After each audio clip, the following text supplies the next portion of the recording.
Olha, eu acho que essa polarização aqui no Brasil, ela tende a ser a opinião pública diante do terror que está na, lá em Israel, na faixa de Gaza, etc. Eu acho que a opinião pública tende a não ficar de nenhum dos lados. Eu acho que essa é a tendência a médio prazo. Tem a polarização? Tem. Alguns casos estão sendo punidos. Esse caso do assessor de um deputado que é do PCdoB e que é, viu uma mocinha sendo detida e fez gracinha na, no Twitter com isso, esse cara foi demitido. Quer dizer, essas coisas vão. Eu acho que a tendência aqui no Brasil é de a gente se afastar dessa polarização entre judeu e palestino. Agora, outra coisa que eu queria dizer é que o Netanyahu, tá, pelas cenas que a gente viu ali, está começando um ataque pesado. E a tendência é que a gente tenha aí, daqui a pouco, um ataque pesado do, de Israel à faixa de Gaza. O Netanyahu falou em aniquilar o Hamas, e guerras de aniquilação, o Sakamoto, às vezes resultam em retumbantes fracassos. Você vê houve casos de sucesso na história em guerras de aniquilação, o caso da Guerra de Troia, por exemplo, fundação do Estado grego. Troia foi destruída, Cartago, os romanos destruíram Cartago, mas houve fracassos retumbantes e alguns próximos. A invasão da Alemanha nazista contra a União Soviética em 41, o Hitler falou em aniquilar, fazer uma guerra de aniquilação contra os soviéticos e os judeus russos. E os especialistas falam que aquilo dali foi o início do fim do nazismo, da derrota do nazismo na Segunda Guerra. Os Estados Unidos contra o Vietnã, nas décadas de 60 e 70, também foi uma guerra de aniquilação e os americanos saíram fugidos em 75, depois do seu superpoderoso exército sofrer milhares de baixas. E agora a gente está tendo a invasão russa contra a Ucrânia. Oficialmente, a guerra começou em novembro de 22, mas em fevereiro, o Putin já havia anunciado que promoveria a desmilitarização completa da Ucrânia, ou seja, a aniquilação do exército ucraniano. Isso como o Netanyahu está falando agora, em aniquilação do Hamas. Faz mais de um ano e a invasão está se tornando um fracasso militar, político e diplomático para a Rússia. Não dá para a gente torcer pelo sucesso ou pelo fracasso de uma guerra de aniquilação. Os terroristas do Hamas e Netanyahu não merecem a nossa torcida. O que dá para torcer é que, de alguma forma, a carnificina chegue ao fim. E eu acho que é esse o que está ocorrendo, que vai ocorrer com a opinião pública brasileira e mundial mais e mais. À medida que a carnificina for aumentando, vai se torcendo para ela acabar. E quem tiver propondo uma guerra de aniquilação corre o sério risco de sair moralmente derrotado dessa guerra. Coloquei uma coluna agora de manhã no UOL, né, a respeito, falando que Israel, na minha avaliação, Israel comete um crime de guerra ao tratar 1 milhão de palestinos como gado de abate. O que acontece é o seguinte, na sua ânsia de dar uma resposta à matança terrorista promovida pelo Hamas, viram a minha questão, né? Deixei claro o meu posicionamento com relação ao que é o que o Hamas fez. Beleza.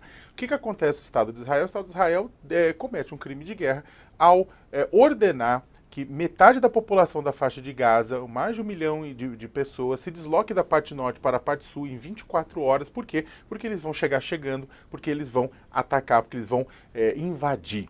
Né? Ah, isso é um favor que eles fazem? Não, não é um favor que eles fazem. Mesmo se fosse uma boiada exatamente de bovino sendo tocado, você não conseguia tocar 1 milhão de um canto a outro por 35, 40 quilômetros de uma hora para outra, ainda mais seres humanos, entre eles idosos, feridos de hospitais, doentes, crianças, pessoas com deficiência. Né? Como é que você vai transportar toda essa gente, ainda mais pessoas que estão fragilizadas, depois que o cerco imposto por Israel a Gaza para tentar enfraquecer o Hamas, também enfraqueceu 2 milhões de pessoas. Não chega água, não chega comida, não chega remédios. Eu falei com diretores de hospitais lá em Gaza que falaram que estão em colapso, né? Não chega nada, não chega nem o combustível para que o pessoal possa ir para lá. Um desavisado poderia dizer, nossa, mas 35, 40 quilômetros é a distância do centro de São Paulo até Alphaville, o pessoal pode ir em pouco tempo, pegar o metrô. Pegar o metrô o quê? Não tem transporte público, não tem transporte. Isso você vai causar muita e muita morte. Então os habitantes de Gaza têm duas opções. Ou eles morrem indo, tipo, nesse trajeto que já está o caos naquela região, e chegando num lugar e não tendo lugar nem para se hospedar, nem para fazer cocô, xixi, não tem, né? Não vai ter, não tem gente, não tem hotel, não tem Airbnb para receber uma multidão dessas pessoas num lugar extremamente empobrecido. Ou a pessoa fica lá, inclusive como o Hamas está defendendo, né? Porque o Hamas é óbvio que é usá-los com escudo humano. Então eles podem ou morrer com bomba de Israel ou morrer por conta dessa loucura que é esse trânsito que a própria Nações Unidas está dizendo que vai ter consequências trágicas, né? De certa forma, para Israel isso é ruim. Ele acaba sendo colocado que o que ele está fazendo não é buscar justiça para os cidadãos do seu território, mas está tentando fazer uma punição coletiva a toda a região de Gaza, simplesmente por conta de um grupo. Hamas é isso, Gaza é isso. Né? E Gaza inteira está sendo punida por conta disso. Grande parte dos governos em todo o mundo não falam nada, né? Grande parte simplesmente apoia, né? Vendo que, olha, como Israel sofreu um ataque, uma matança terrorista, desgraçado, então eles podem responder. Né? O problema é que essa resposta vai atropelar os direitos de muita gente e está cometendo crimes de guerra. Infelizmente, isso acontece porque a vida dos palestinos vale muito pouco, como sempre valeu. Muito pouco. O Ministério Público pediu a autuação de Bruno de Luca por omissão de socorro a Kaique Brito. O Ministério Público do Rio de Janeiro apresentou uma manifestação na última quarta-feira pedindo a autuação de Bruno de Luca por omissão de socorro no caso do atropelamento de Kaique Brito que aconteceu na madrugada de 2 de setembro. Segundo o documento da qual o Splash teve acesso, o promotor de justiça Márcio Almeida Ribeiro da Silva aponta Bruno de Luca como o único que teria saído do local após o atropelamento sem adotar qualquer providência para prestar socorro, nem mesmo saber que algum socorro ou solicitação havia sido feita. Gente, essa história está rendendo ainda, né? O próprio Kaique Brito já está bem, já mandou até um vídeo, né? Talvez até role o encontro dele com um motorista que parou para prestar socorro, né, a vítima, né, e foi inocentado porque estava numa velocidade abaixo, né, do permitido naquela orla, mas ao que tudo indica o amigo dele vai acabar tendo que responder ao MP, pelo menos a denúncia foi feita, né? Madeleine? Então, esses casos que envolvem famosos, eu acho que sempre tem aquela coisa do promotor estrela, né? Falar, nossa, ó, fui eu, hein? Isso aí, ó, tá vendo? Tá na capa de tudo que é jornal, fui eu, hein? Porque, assim, a caracterização da omissão de socorro aí, a história dele não ter socorrido, moralmente, a gente não entende, correto? Não dá para entender. É reprovável, é repugnante, ninguém sabe. Ou talvez o cara estava tão louco que não entendeu o que estava acontecendo. Pode ser outra também. Ainda assim, a gente fica pensando, porque tem gente que tá de cara cheia, tomou todas, usou droga, dá um problema, a pessoa fica boa na hora e resolve, né? Então, assim, a gente não sabe o que aconteceu ali e que é moralmente reprovável é. Agora, se é criminalmente omissão de socorro, ele foi socorrido. Ele foi socorrido. Havia pessoas ali, o crime de omissão de socorro é se você deixar a pessoa sem o socorro. Ele estava sendo socorrido já quando o outro foi embora. Então, assim, entra com isso agora num processo em que o próprio motorista parou para socorrer, estava abaixo da velocidade, mas são pessoas famosas. Então, são pessoas famosas, está acontecendo isso. Eu acho que seria um tempo mais bem gasto, de repente, esses promotores, dia 15 de setembro, teve um seminário nacional do Ministério Público de como combater neonazismo. Eles não estavam até outro dia denunciando humorista por causa de piada em show de stand-up, isso, aquilo, artista, eles gostam muito. Que tal fazer aí uma força-tarefa para combater esse antissemitismo que está botando as asinhas para fora no Brasil? Porque grupo neonazista, você começa a ter permissividade, eles já estão organizados. O neonazismo no Brasil nos últimos 10 anos cresceu exponencialmente. Já é uma preocupação que existia antes dessa guerra. Eles fizeram um seminário, estão aí processando artista. Eu vou te falar com toda sinceridade, eu não consigo entender. Eu não consigo entender. É um salário altíssimo no inicial da carreira, entendeu? 30 mil reais aí de salário inicial para a gente ver esse tipo de coisa. Assim, eu não consigo entender mesmo. Thales, quer comentar? Olha, eu, pelo que eu vi do vídeo, eu não tenho condição de julgar, porque a impressão que eu tive dos vídeos que eu vi era que os dois tinham bebido, estavam bebendo, tinham bebido muito.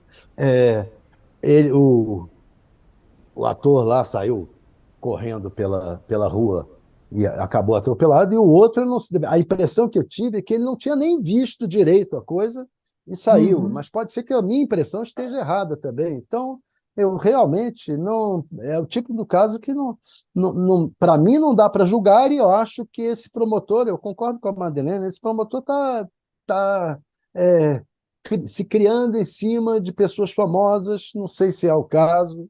Acho que, especialmente juridicamente, se o rapaz estava sendo socorrido, não sei se é o caso de você processar o outro. Realmente, um caso muito estranho. O Conselho de Segurança da ONU se reúne para discutir a guerra, né? A reunião em Nova York, né, como a gente comentou com a professora agora há pouco, deveria ser realizada apenas na semana que vem, mas foi antecipada a pedido do governo brasileiro, que está na presidência rotativa do Conselho. O ministro das Relações Exteriores, Mauro Vieira, vai presidir o encontro pessoalmente. O presidente Lula conversou ontem por telefone com o presidente de Israel, Isaac Herzog. Só para deixar claro para quem achou estranho, Israel tem um presidente, né, o parlamentarismo, Isaac Herzog, e tem um primeiro-ministro, Benjamin Netanyahu. E Lula fez um apelo pela criação de um corredor humanitário na faixa de Gaza para que a população possa sair pela fronteira com o Egito. Lula também pediu para que não falte água, luz e remédios em hospitais da região, como já está faltando. E aí eu queria chamar, além do Thales, chamar a Madeleine para participar da conversa. Madá, bom dia. Boa tarde. Boa tarde. Boa tarde, Léo, Thales, todo mundo que está vendo a gente aqui no All News. Começar até para a Madá, que acabou de chegar, né? Madeleine, como é que você vê essa reunião do Conselho de Segurança da ONU, em que o Brasil vai presidir e em que o conflito entre Israel e Hamas será colocado na mesa? É uma reunião muito difícil, né? O principal desafio é criar um corredor humanitário. O Egito já se pronunciou hoje dizendo que não vai abrir o lado deles na faixa de Gaza, que essa seria a medida que, na verdade, salvaria mais pessoas, né? O Egito topar abrir. Mas o Egito, apesar de ser favorável à Palestina, ele já fez incursões contra o Hamas, incursões bélicas, várias. Porque aqui eu acho que a gente tenta entender a questão, mas nós não estamos falando da autoridade palestina, do Fatah. O Hamas é um grupo tipo Hezbollah, Estado Islâmico, Boko Haram. Eles estão numa jihad. Eles já fizeram um pronunciamento de que eles estão numa jihad e estão conclamando pessoas em todo o mundo para se juntarem à causa. E a gente, infelizmente, vai começar a ver as consequências disso, que é um tipo de mentalidade de guerra que não é muito familiar para nós brasileiros. Não é por política, não é por território, é pela eliminação dos infiéis e dominação do mundo, que é uma ideia que para a gente parece muito fora da realidade. Mas existem grupos que pensam assim. Então, por exemplo, na França, na Inglaterra, as crianças que são judias já estão começando a receber mensagens para não ir para a escola, por exemplo, com sinais evidentes de que são judias. para não ir de equipar. Eles tentam proteger de alguma forma, porque a verdade é que isso vai escalar, e vai escalar em todo mundo. A gente acha que a gente está longe.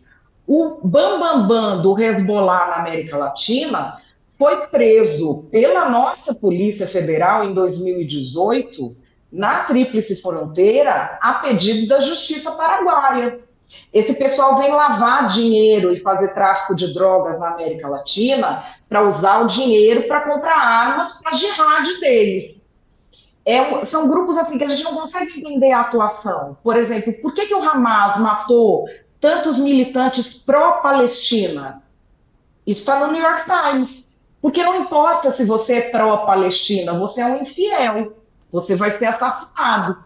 E eles estão dispostos também a dar a própria vida, que eu acho que essa é a principal dificuldade numa guerra. Quando o seu oponente não preza nem pela própria vida, nem pela vida dos deles. Mesmo que se faça um corredor humanitário, é muito difícil que o Hamas deixe as pessoas saírem pelo corredor humanitário, porque para ele interessa, para a força dele interessa ter mais mortes. E ali a gente fica vendo como se fosse um conflito Israel-Palestina, quando é algo bem mais amplo.